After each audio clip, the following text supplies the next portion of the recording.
Hi, Schlockmeisters fans. We're going to watch something here called Blood and Lace. Let's check it out.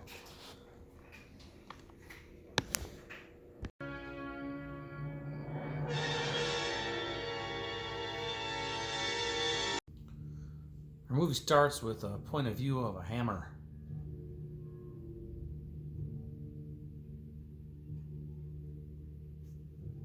And then our hammer takes a victim. Two victims, actually. This is a woman. She's a prostitute, and that's her John. Then the house burned. That guy's still alive. And this is Ellie, Melody Patterson. That was her mom who got killed. She's a minor and wants to leave. I got a father someplace and I'm going to find him. Of course you have a father, but you don't know who he is. No one knows who he is. She decides to leave anyway, but she gets chased.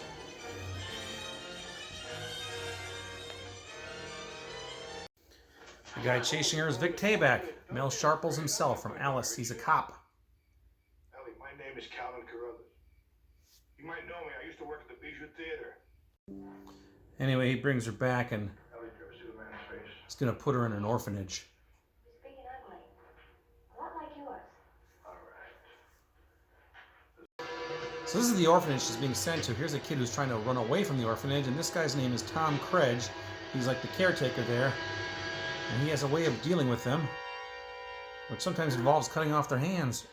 And he's basically going to leave them there to bleed out.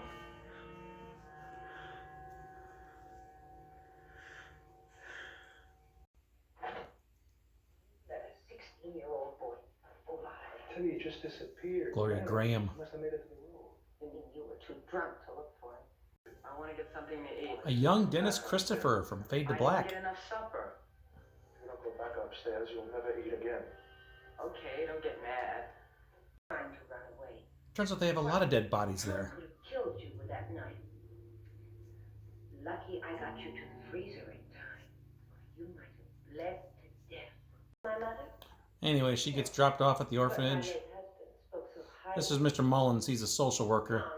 He has a special deal with Gloria Graham there. I suppose you like Stephen. Mr. Mullins looks the other way for certain things because she provides some sexual favors to him. Everything I can. I am so grateful for you, Harold. You know, it's always a real pleasure doing business with you. So they took all the... There's a bunch of dead bodies of kids who tried to run away. They're keeping them in the freezer, and she stumbles upon them. I'm exploring. Nobody's allowed in the house during inspection. Get out. To keep the Meanwhile, orphanage Mrs. going. Deere, that's Gloria Graham, talks to somebody. I know how important it is. The house, the tradition. Ellie finds a kid being punished up in the attic. Very thirsty and very tied up. Who are you? Jennifer. What's the matter with you? I don't like that kind of talk. Ellie happened to be a nice girl. Do it again, I promise. I'm sure you'll never do it again, Jennifer. But you're going to stay in detention, so the other children will learn by your example. Ellie starts a romance with one of the guys there. His name is Walter.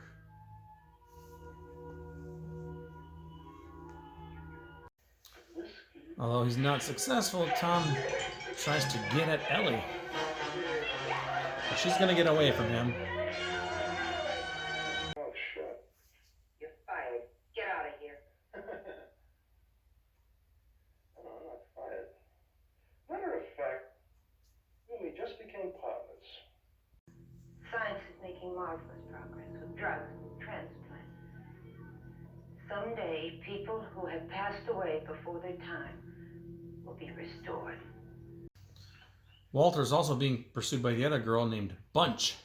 Well, if it isn't the answer to a maiden's prayer. I thought I'd get a little bit of sun before class this afternoon. But So who was Mrs. Deer talking about wanting to be restored? Why, her dead husband, James. That's who she's been talking to.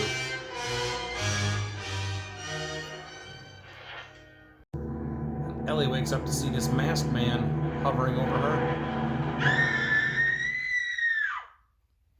And then he quickly disappears. What happened? I don't know. I think she had a bad dream. Some jealousies over Walter leads to a catfight.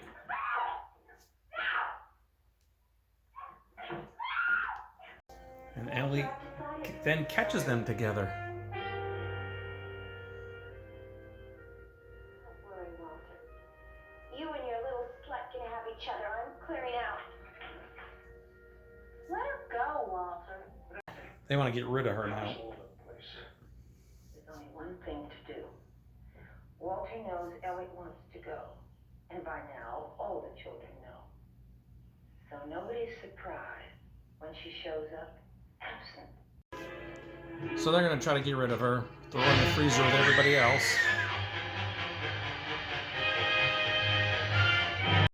Peter, Dennis Christopher,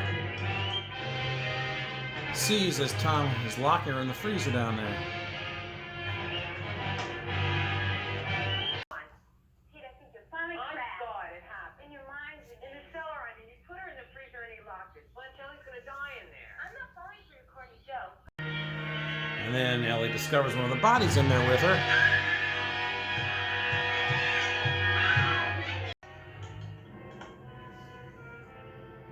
And Mr. Mullins comes over to inspect.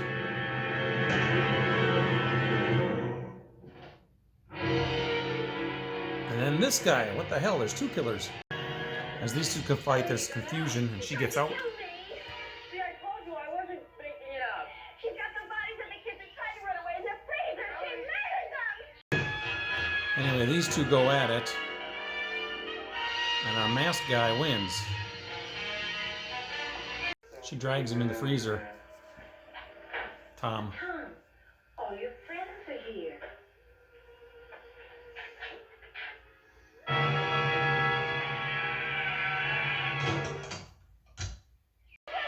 Our big reveal, two reveals actually.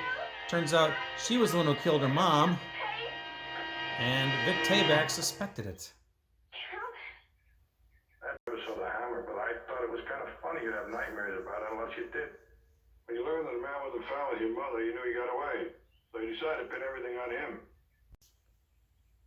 He has other plans for her. Each other so well. Don't you want to arrest me? Arrest you? No, Ellie, I want to marry you. Mother always said that older men made the best husband. I bet your mother never told you that I was the first one to make love to her. Alright, Schlockmeister fans. According to IMDb, this movie was sometimes called the sickest movie ever to get a PG rating. I can kind of see that. It was kind of sick. This movie's kind of messed up and all over the place. I kind of gave me like a Spider Baby vibe to that one, if you've ever seen that film. This woman, Ellie, she's probably like 17. I don't know, I guess they call her a minor, but her mother, who was a prostitute, gets killed by a hammer killer with a hammer, and her John gets killed, or at least we assume he's killed, but I guess he wasn't. The house gets burned down, so she gets sent to an orphanage, basically. She tries to escape from there, but the orphanage she gets sent to is completely messed up, too, because the woman who runs it, run by Gloria Graham, and this other guy named Tom Credge, they kill runaways. If you try to run away from the orphanage, they kill you, and they keep your body on ice in the freezer downstairs. Basically, I think they're collecting their monthly checks that they're supposed to get for having these people there. So it's really messed up. She ends up meeting a guy there, and they kind of have a little romance, but then there's this other girl named Bunch who is jealous of that, and then they get into a cat fight over him, and then Bunch ends up being romantically involved with Walter, and Ellie catches them together. Vic Tayback is the cop, who you might remember him from as Mel Sharples in Alice. He is the cop. He's kind of investigating all this, the murder and the murder of her mom. And he kind of has a fascination for Ellie too, a little unhealthy fascination. We're coming to find out. And unbeknownst to us at the time, but we'll find out later, he's been stalking the place too, wearing this goofy mask. And then near the end of the movie, we have like a face-off between him under the mask and Tom. There was a fight in the basement. The bodies are starting to pile up, and then Tom gets almost killed in that one. Then Mrs. Deer drags him into the freezer, and then one of the other kids locks them both in there, so they're going to freeze to death, apparently. Ellie escapes. She tells some of the other kids, and none of the other kids seem to be really interested in it at all. She runs off because then the guy with the mask, who we know is Vic Tayback now, chases her, catches her in the woods, reveals himself. Then he says, I know that you actually killed your mom, this and that, and I was able to figure it all out. And then she admits to it all, basically. He was just another one of my mother's customers and that sort of thing. So then Vic Tayback says, I think you and I could be friends. And she says, what, you don't want to arrest me? And he's like, no, I want to marry you. She said, what the hell's going on in this movie here? And then she thinks about it for a second and says, you know what? Mom always said the older men made the best husbands. And then he says, but your mama never told you I was her first customer. So he slept with Mom because she was a prostitute. And that's how our movie ends. Again, this movie's just really messed up. But it was a fun film. I really enjoyed this one. It was, like I said, it was all over the place. But yeah, it's messed up, but it was kind of fun. Decent amount of gore in this movie, no nudity. A very young Dennis Christopher, I think he was 15 or 16 when he made this. Obviously, we know him from Fade to Black years later. Just a well-done film. Just a creepy little disturbing film from, 1971, I think. But yeah, it was a fun film. Now, I had this movie on a VHS tape. I taped it off of I don't know, the Encore channel or something like that, maybe around 2002 or something. So I'd seen it once before, but I didn't remember anything about it. And boy, I'm glad I picked this up. This is a fun one. So anyway, Scream Factory put this out, this DVD, Blu-ray here. You should definitely check this out. I will leave a link to this down below if you're looking to buy this. You can usually get this movie. It's a little pricey than a lot of them. I think it's like maybe $25 to $30 range in that area. So, but it's fun. You should check it out. Leave some comments. Let me know what you think about Blood and Lace. Watch it. Bye.